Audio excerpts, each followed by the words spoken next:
అంటే ఏం చేయబోతున్నారు దీంతో? సాధారణంగా ఈ ఇంటర్నల్ మ్యాటర్స్ కిందకు అవుతుంది కానీ యాక్షన్స్ ఏముండవు వాటిట్లో. అంటే లెక్క తప్పిందా? ఆ డబ్బులు ఎటు వెళ్ళిపోయినాయి, ఎటు మళ్ళించారు అనేది ఇప్పుడు ఈయన బయటికి తీసి ఆరాధీరా?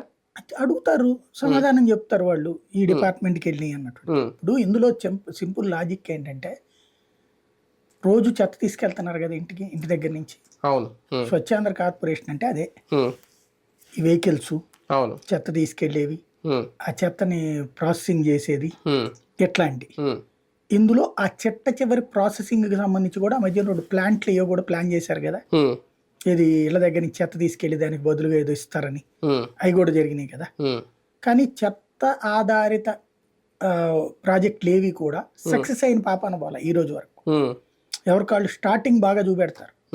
ఇప్పుడు విజయవాడలో ఇప్పుడు కమ్యూనిస్టులు పెద్ద గొడవ చేస్తూ ఉంటారు ఎప్పటికప్పుడు, డంపింగ్ యార్డ్ తీసేయాలి, డంపింగ్ యార్డ్ తీసి. వాళ్ళు ఉన్నప్పుడు పెట్టింది అది, వాళ్ళ ప్రభుత్వం ఉన్నప్పుడు పెట్టింది అది.